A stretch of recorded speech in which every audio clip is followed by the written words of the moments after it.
On the original side, he stated a fact. I'm blind and I need help. What the young lady did was she changed it from the facts to something emotional, something that touched the heart. It's a beautiful day, but I can't see it. At that point, people stopped looking at the facts that he happened to be blind and started to realize he's missing something wonderful that I have the unbelievable privilege to experience. I am blessed. And when we feel blessed, we tend to want to be more gracious and generous to others. We look at a sign, I'm blind, and say, yeah, okay, I'm stressed, I'm poor, I'm unemployed, what am I? I'm something too, right? We're all something. Facts don't motivate us. Facts only tell us what is. Words have the ability to tell stories.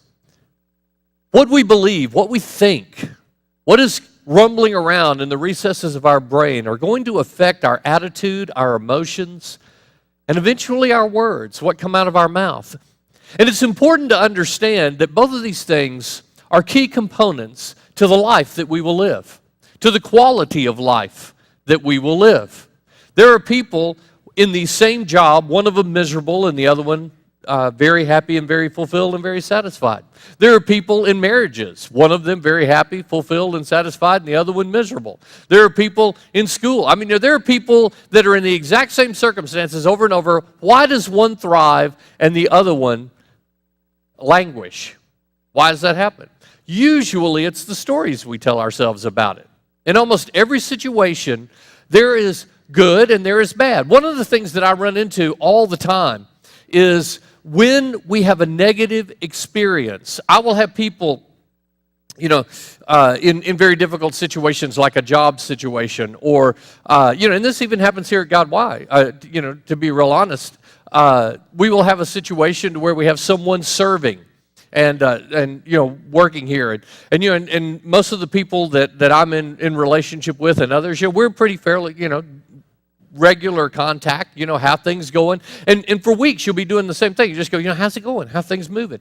Oh, doing great, doing wonderful. If you got everything you need, you got your resources, one like that.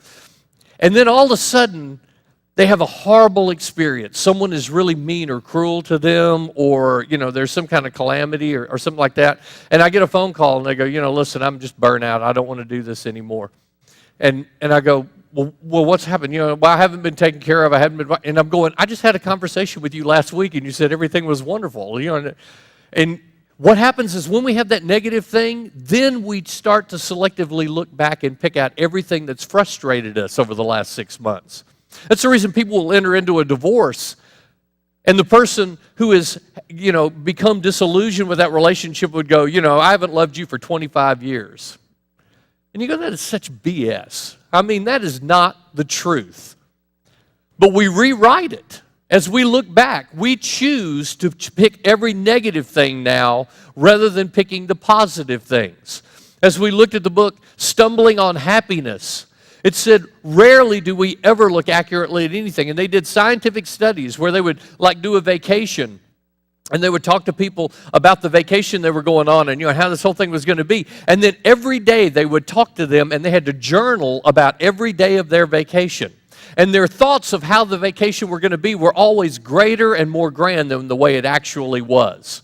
It's going to be awesome. We're going to get to go here and we're going to get to see this. And we're going to, just all optimism, and then day to day in their journal, the bus was 45 minutes late. We missed our connection. We're trying to deal with this, right? Boom, boom, boom.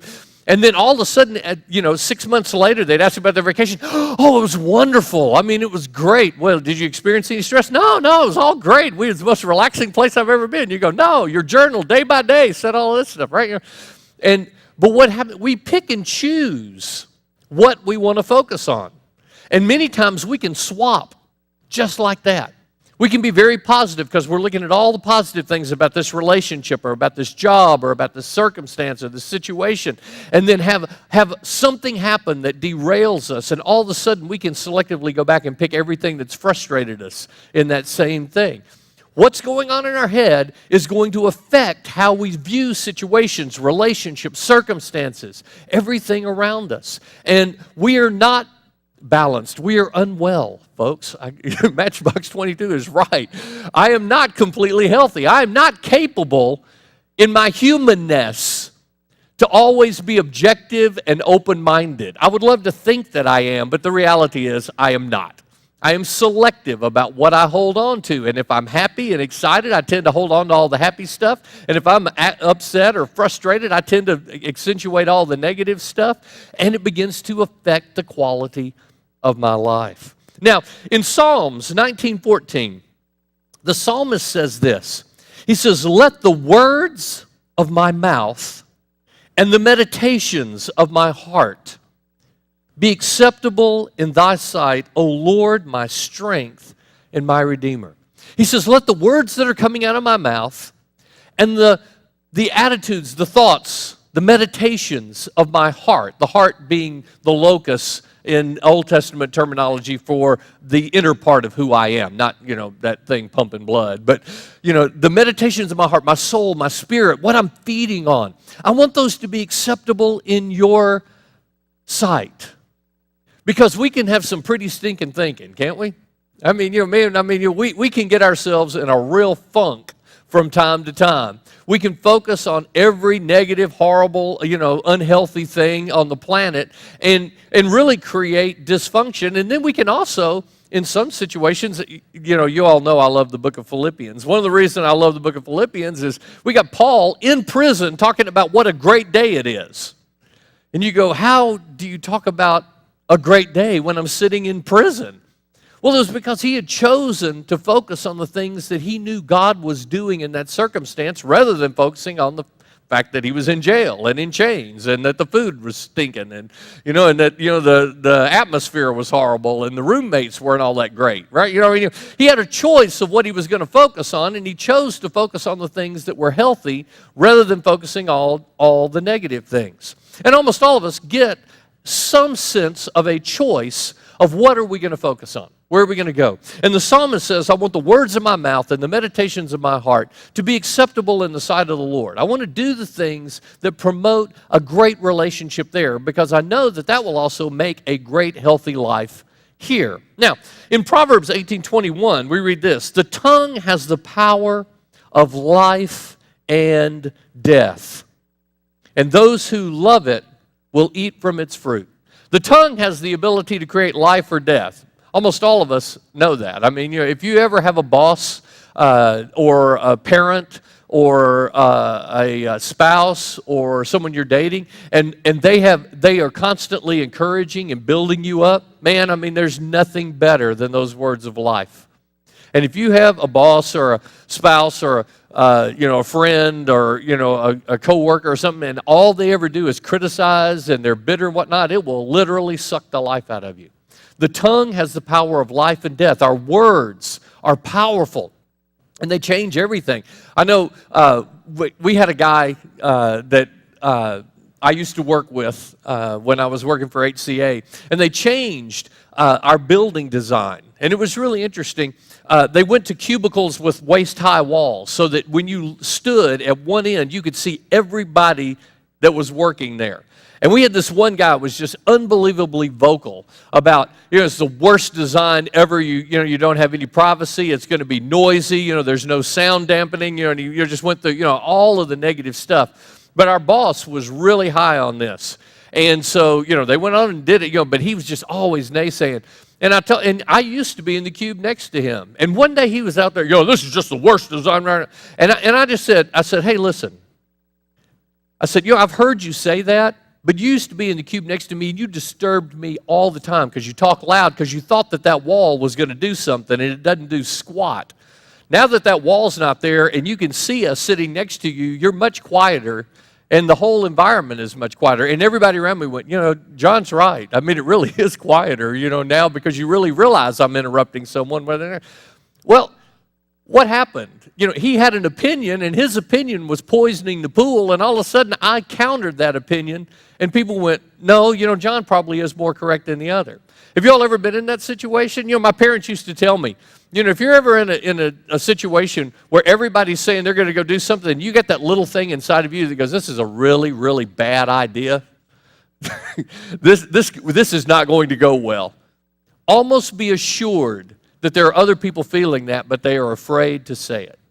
And if one person will ever open their mouth and give a dissenting opinion or give a different perspective, almost always the people around them will start to react to that and go, no, wait a minute. I feel that way too. I really do. Words are powerful.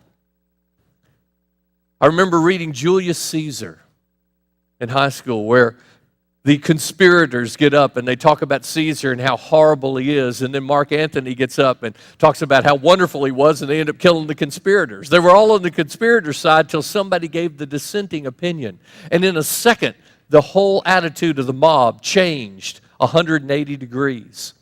Words are powerful, and they make a difference. And we need to understand that they don't only affect the people around us, they affect us. What we're saying affects us, and how we are going to perceive a situation, how we are going to move forward. James 3:5 gives us some very discouraging news about our tongue. He goes, the tongue is the smallest part of the body, but it makes great boasts.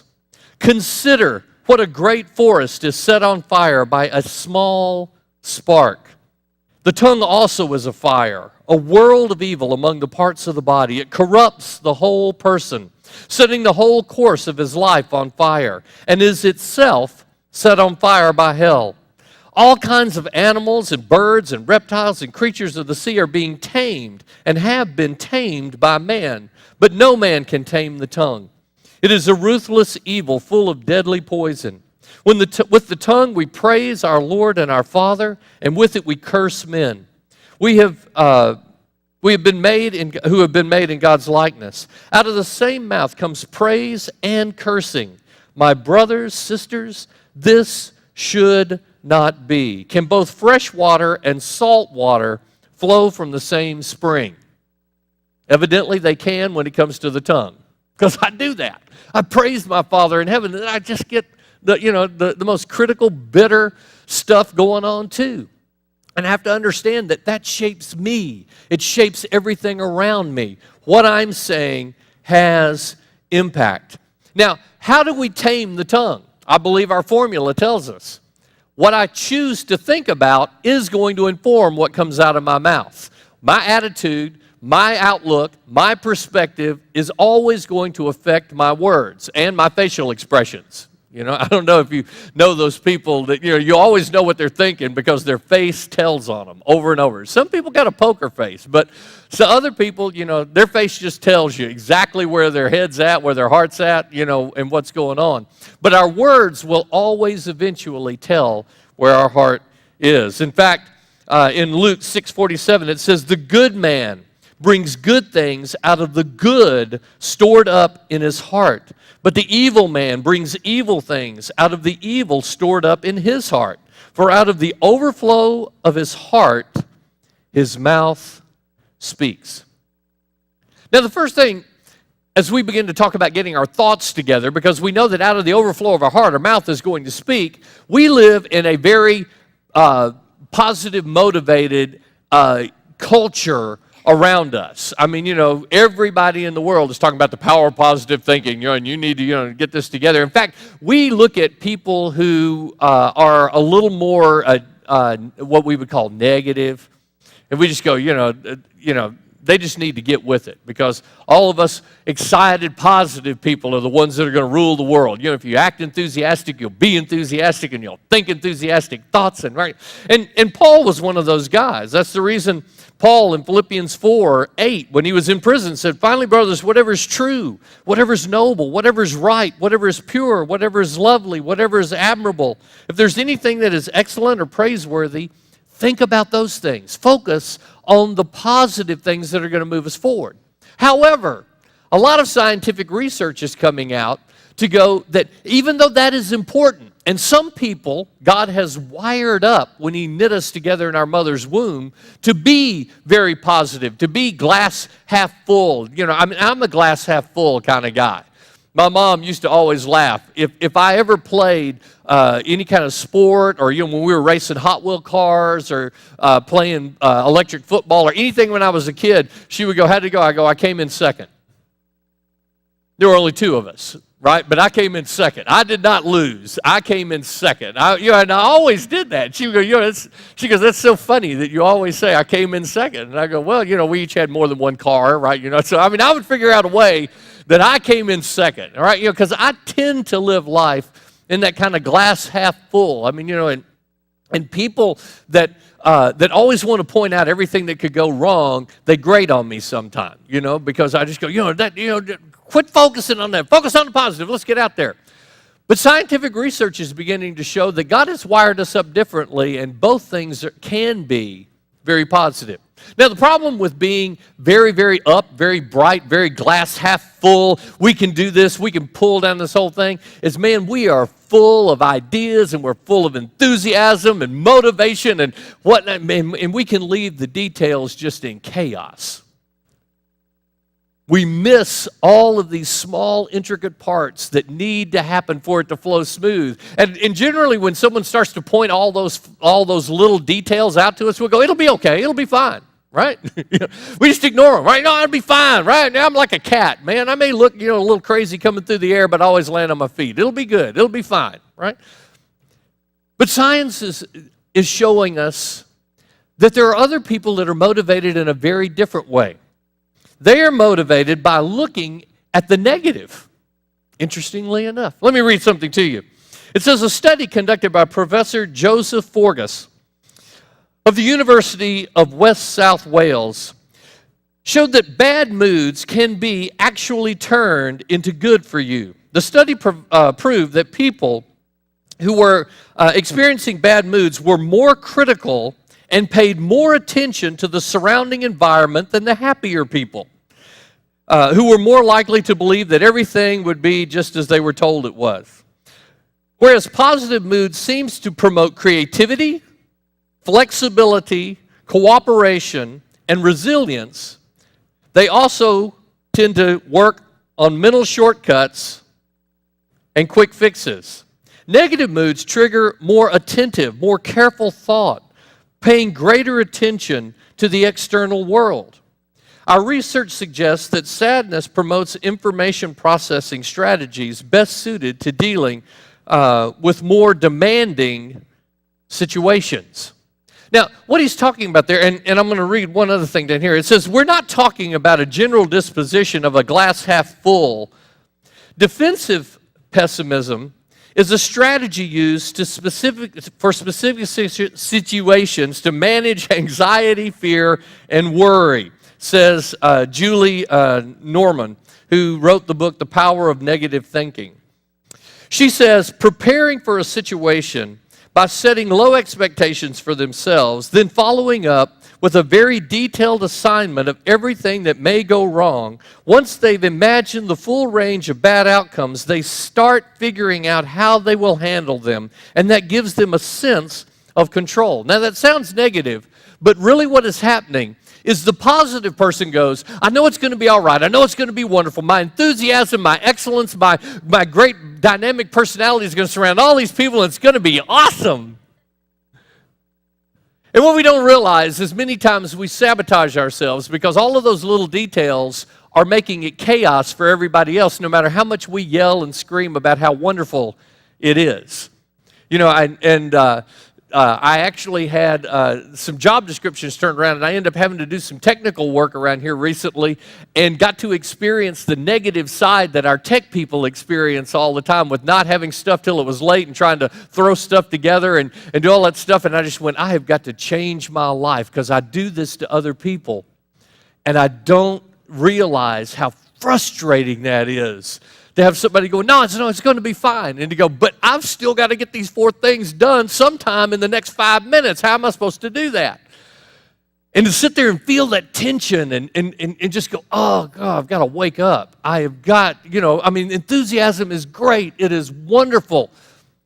But if it creates chaos because I can't see the others, and what they're saying is a person that tends to look at everything that could go wrong, they can be very negative, and they can be a wet blanket and all that, just the way that an excited person can be all, passion and wind and no follow through, right? There can be a negative side, but there are people, and you may be one of them. I know people like this, that God has wired them up to go, but what if this happens? But what if this happens? What if this thing comes down? We're counting that this isn't going to be a problem, but what happens if it does? Where do we go? And all of a sudden, as they begin to look at all those things, they don't just go, well, this is going to be horrible. They go, okay, if that happens, we need to be ready to do this. If this happens, we need to be ready to do this. If this is going to happen, we need to make sure at least 4 or 5 people are already on, and what happens is they begin to create this massive, structure underneath to hold this thing up. Because the good news is, most of the time, it never goes as bad as it could. But if you prepared for the worst, you'll always be more prepared than if you just had rose-colored glasses on and you didn't do anything. So I don't know how you're wired up. I don't know what your gift is. The thing that we don't need to do is be so lofty that we're worthless, or to be so pessimistic that we suck the life out of everybody. But God has wired each of us some bit differently, that some people are going to be great motivators, great big picture people. They're going to see those kind of things. Other people are going to be better at looking at the problems and the details and the things that need to be addressed. And where we will get healthy, and I do this all the time. I say this to people all the time. I go, listen, the detail people are not your enemy. They're your ally. And I will say to detail people, the dreamers, they're not your enemy. They are your ally. They see it differently, and they have a different gift. But we've got to learn how to work together. Because the second I start seeing someone as my problem, the person that's sucking the life out of my party, because they're trying to get me to sit down and think about all these details, that thinking, what does it do instantly? Jennifer asked me at one point, she said, when I begin to help people look at details and all of a sudden they feel like that I'm weighing them down or I'm slowing them down, I said, she goes, how do I not come off being negative? And I said, it's your thoughts. I said, if the thought that I have when I'm trying to help someone get organized is, they're going to screw this thing up, this is going to be a nightmare, nothing is going to work right, and they're not going to listen to a word I say, no matter what comes out of your mouth, it's going to be what? It's going to be negative. If what's playing in my head, if those tapes playing in my head are, this person has got so much passion and so much energy, if I just help them a little bit to get this structure underneath this thing, this is going to be awesome. The words coming out of my mouth are not going to be negative. What happens in my head is going to affect how I come across. My body language, my words, everything out of my mouth is going to be dictated by what's going on in my head. Now, how do I fix what goes on in my head? Anybody ever tried to fix your thoughts? There's a job, right? I always say, you can't stop the thoughts from, thoughts are like birds. You can't stop them from flying over your head, but you can stop them from making a nest in your hair.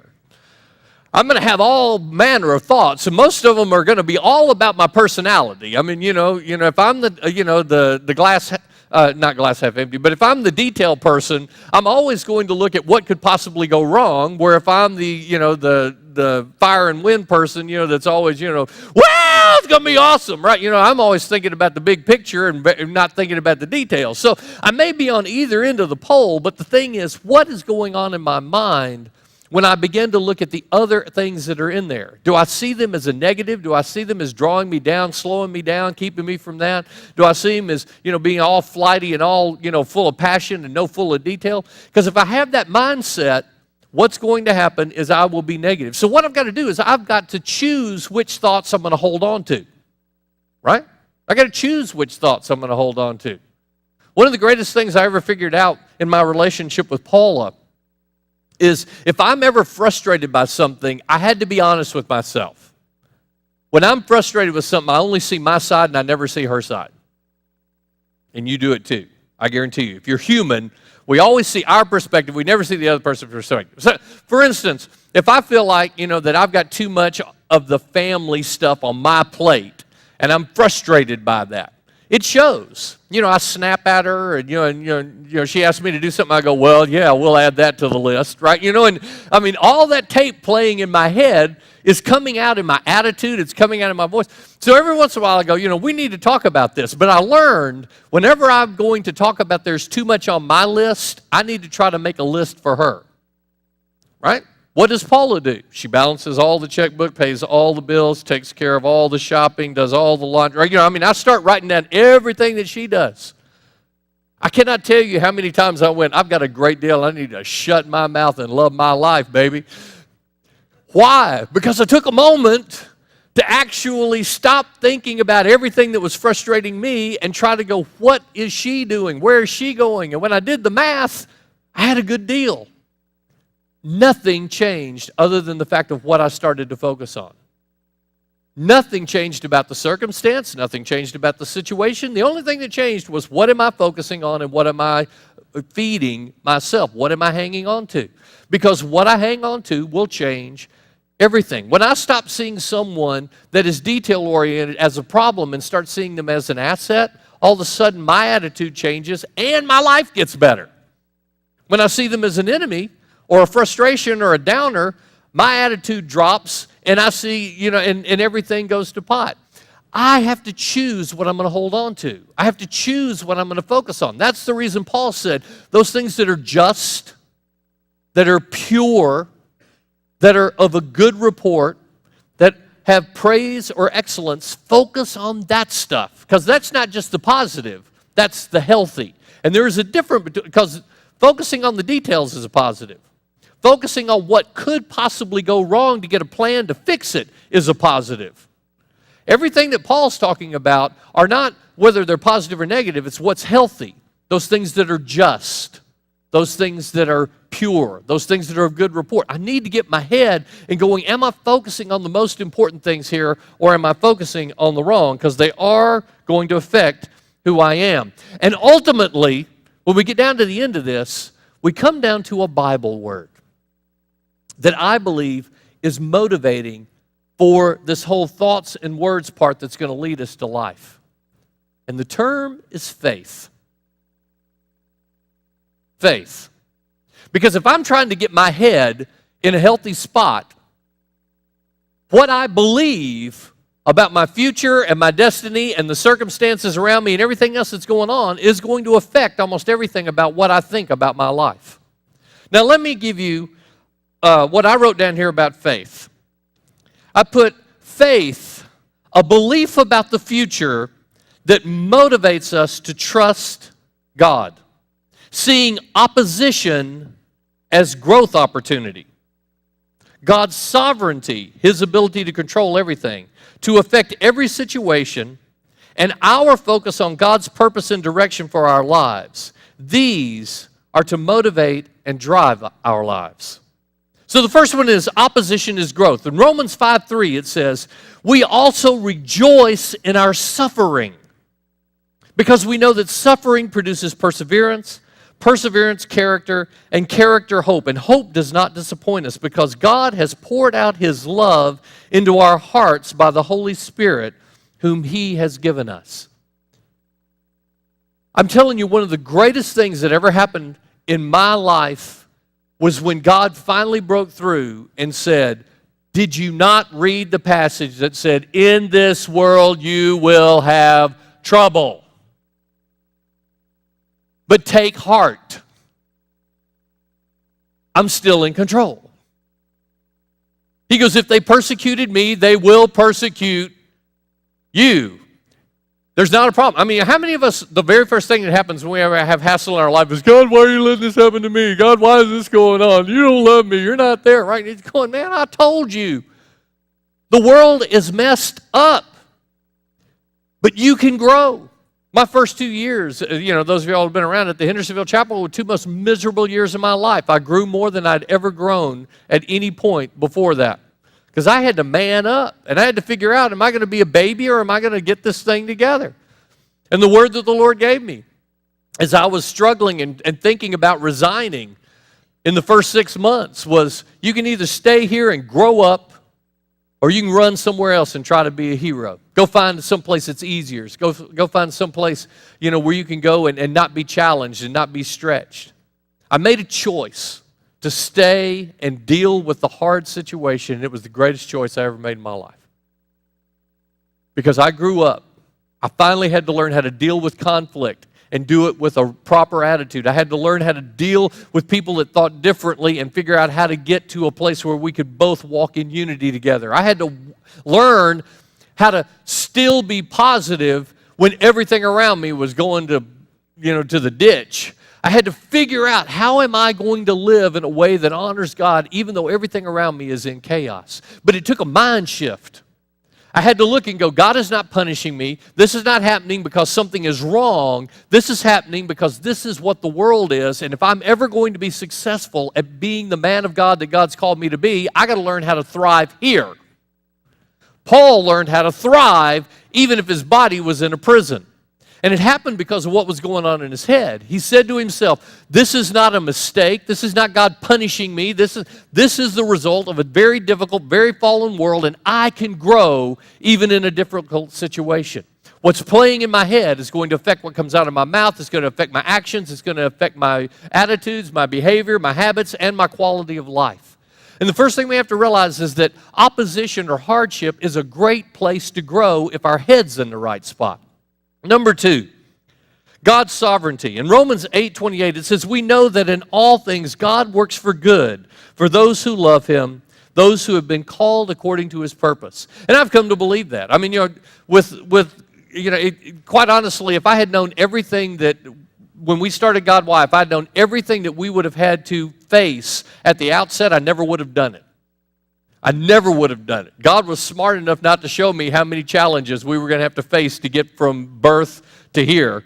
And He didn't show me because I'd have quit. I'd have never, ever trusted. But walking through those small spots is kind of like David. When David went out to meet the giant, he didn't go out there because that was the first time he had ever met a challenge. It said that when he had a lion attack while he was trying to take care of sheep, and God protected him, and then a bear tried to attack, and God protected him. And somewhere in the middle of having those hard places in his life, he went, you know what? God can protect you. He walked out there because he had had those experiences along the way, and he had figured out God can take care of it. No matter how big it is, no matter what's going on, God can give me the ability to be successful. But as I always say, He's not going to do it in spite of me. He wants to do it through me. And if my thinking and my understanding is I'm going through a hard place, God hates me, He's left me, He doesn't care about me, nothing's going on right, then He's never going to be able to do anything through me, because I'm going to quit, I'm going to fail, I'm going to falter, I'm going to go. So number 1, I've got to realize that hard places can grow me even better than easy places. Number 2, that God is still in control and that He is going to give me the ability to be healthy, but He's not going to do it in spite of me. He's going to do it through me, and He's not going to drag me there. I told you the other day about the footprints thing. I just think that's the funniest thing in the whole world, where, the guy's walking down the beach and he only sees one set of footprints, and he goes, God, where were you? And he goes, that was when I carried you. And you go, oh, that's so sweet. But in this one it said, and that long ditch over there is where I had to drag you, right? And I'm going, I've done that, right? God has literally had to drag me at certain points because of my bad attitude. And anyway, the fourth one is God's purpose and direction. In James 1:5, it says, if any of you lacks wisdom, you should ask God, because He gives it generously to all without finding fault, and it will be given to you. But when we ask, we must believe and not doubt, because the one who doubts is like a wave of the sea, blown and tossed by the wind. That person should not think they will receive anything from the Lord. They are double-minded, unstable in all they do. And I do that. I go, God, help me. God, give me wisdom. Now I go, it ain't going to work. It ain't going to go good. Right? It's just like, and God's going, how in the world can I do anything through you if you're never going to trust me enough to even let me try to do it? Right? How can we get there? So I've got to first of all realize hard places are growing places. Number 2, when I get into the situation, God is still sovereign. He can work it to good, even if I don't know how it's going to happen. I just got to stay in the game. And then number 3, God's purpose and direction are in my life. but he can't do it if I'm not willing to walk. Faith, and that's where we come down to. So how do we get it? Romans 10:17 says, consequently, faith comes from hearing the message, and the message is heard through the word of Christ. That's the reason being here is important. You know, you're not going to get to heaven because you had good attendance at God. Why? You know, that's not what's going to get you in. The reason we're here is because I need to hear the kind of stuff I'm hearing today. I'm not talking about you need to hear it. I need to hear it. I'm saying it, but I need to hear it. All of us need to hear this because why? We leak. We drift, you know. And man, if I sit around people that are negative and all day long talking about how horrible life is and how horrible their marriage is and how horrible, you know, work is and how horrible that, I'll eventually just get a really negative, stinking attitude. I need to be around some people who are going to say something healthy. I need some people that are going to give me a perspective that's going to empower my life. And so he says, we need to hear this message. We need to hear it again and again, and we need to be encouraged in it. We need to walk in it. Number 2, James 2:17 says, in the same way, faith by itself, if it's not accompanied by action, is dead.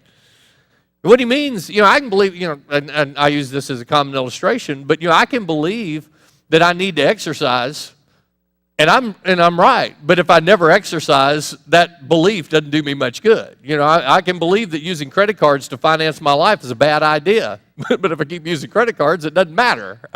I can know truth and not apply it, and it doesn't do me any good. And he goes, if I know that God's in control, but I act like he never is, that faith really doesn't do anything for me. At some point, I've got to act on it. I've got to actually trust and step out there and go, okay, God, I'm going to do this. And I know that it's going to be hard. I know that people are going to, you know, come against me. I know that it's not going to be just a breeze. Everything's just going to fall into place. When it does, nobody's more happy than I am. But most of the time, no, it doesn't. But I grow and I move and I mature and I move forward. And when I have that mindset and I put it into action, I go. The last passage I had here was John 9:2. And the reason I had it, I'm not going to actually read it. But Jesus says, I'm the good shepherd, and my sheep listen, and they follow my voice. They would never listen to the voice of a stranger. In fact, they would run away from a stranger because they don't know his voice. I thought, what a beautiful passage. It just doesn't apply to me. Because the voice of the thief and the robber seems to be way more familiar than the voice of the good shepherd. Anybody ever been there before, right? It's like, I don't know what God, I can't hear God for nothing, right? But I can hear every stinking, ugly, dysfunctional thing on the planet, right? Why? Well, we got to choose what we're going to listen to. Most of the time, we spent most of our time feeding on all the stuff that's unhealthy rather than feeding on the stuff that's healthy. I don't read my Bible because God will be impressed. I read my Bible because I need to hear it. I need that feeding me. I need to be getting my head in that, not in all this other stuff, right? I need good people around me that are encouraging me toward God. The voices in my head are going to make a big difference in what goes on in my life. And who I surround myself with and what I feed on and what I take in and what I meditate on and all that other stuff is eventually going to come back out. Out of the abundance of my heart, my mouth is going to speak. And my mouth and my actions are going to lead me to actions and habits in life. So what's coming in has got to be good if it's going to come back out good. What are those voices? What are the voices that lead my life? What are the voices that direct me? Is it the voice of the good shepherd or is it the voice of the thief and the robber? There have been times in my life where the voice of the thief and the robber was way louder than the voice of the good shepherd. And I had to choose what I was going to feed on, where I was going to go, what I was going to take in, what I was going to not take in, where I was going to hang out and where I wasn't going to hang out, so that I could get myself back to where hearing the voice of God was more natural than just hearing all the dysfunction of the world around me. So this week, what I want to encourage us to do is to go, what voices are speaking into my life? What influences am I letting dictate how I think, how I process what I'm going through? Is what's coming in going to be able to help me to say, Lord, let the words of my mouth and the meditations of my heart be acceptable in your sight? Because there is a whole bunch of stuff we can focus on that wouldn't fall into that category. And it affects us. It changes us. Let's pray. Father, Lord, I thank you for the example of someone like Paul, who, even having his physical body in prison, was able to be healthy in his mindset. Lord, he had chosen what thoughts he was going to focus on. He had chosen what he was going to let inform his understanding of that situation. Lord, I thank you that when we begin to realize that there is heartache in this world, there is hardship, and that isn't because you don't love us, nor because you have turned your back, and it is a growth opportunity, it changes our focus. Lord, we want to understand that some of us are wired for exuberance. Other people are wired to look more at the real issues that could constantly crop up. And that, Father, we will work together as a team, that you will join us, that we will not see people who are different from us as our enemy, but we will see them as an ally. And that, Lord, just that mental shift will begin to create greater health. Lord, we want our thoughts and the meditations of our heart to be acceptable in your sight, healthy. Lord, do that in and through us as we become more aware of what is influencing us. In Jesus' name, amen.